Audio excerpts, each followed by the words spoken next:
When individuals are in harsh situations and in trauma and in survival mode, many times they're not able to consider larger things of life.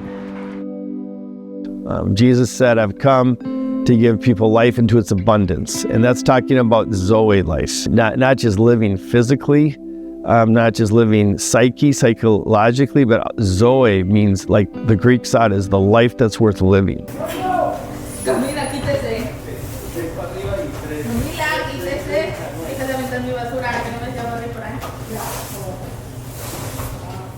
At Source, we talk about reaching the marginalized holistically. That's what we saw Jesus do, right? We saw Jesus be concerned for the marginalized, protect them, advocate, feed, pray for the sick, right?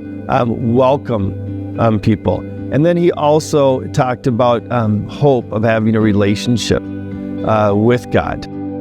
Our heart is that we'd be able to come in contact and make trust with people, and then offer them hope and opportunity.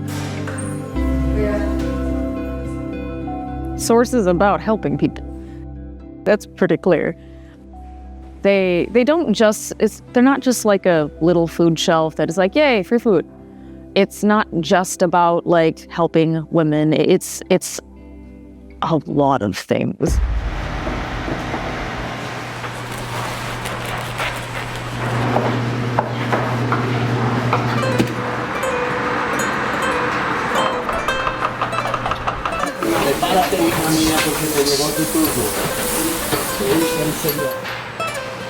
I became a part of Source in June 1st of 95. It was pretty simple. Back then it was spaghetti every Friday night watching The Simpsons.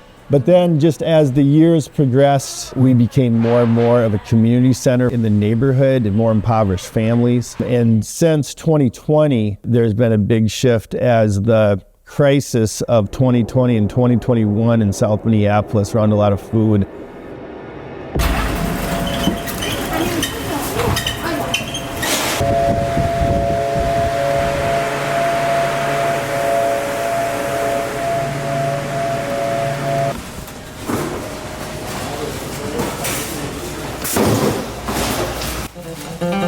There are a few staff and lots of volunteers, lots of community members. If you come to our big food shelf, you probably can't tell kind of sometimes who's a volunteer and who's a recipient. And so our staff, no one gets rich. They make lots of sacrifices.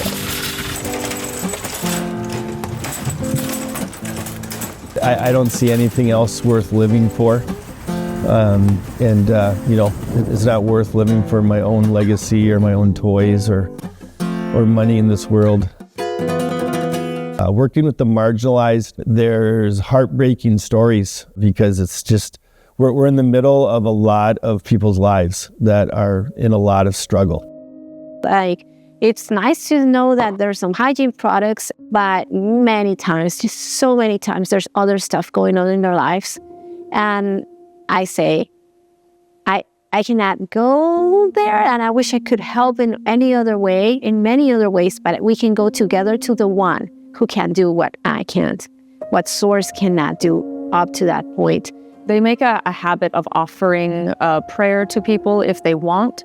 You don't have to have a prayer. The different people have different religions, completely different religious peoples will come in here. I'm a person who's not attached to a religion. I'm not an atheist, but I don't have a particular one, so I tend to not ask for one because I don't need it like that. But if they want to pray for me, sometimes they're like, I want to. And I'm like, okay, you're allowed. It's because they're just well-wishings and hoping things work out for me, and the same for anyone else. I think all of our stories are 2 steps forward and 1 step back. And when you're coming out of marginalized situations, the 1 step back is very dire.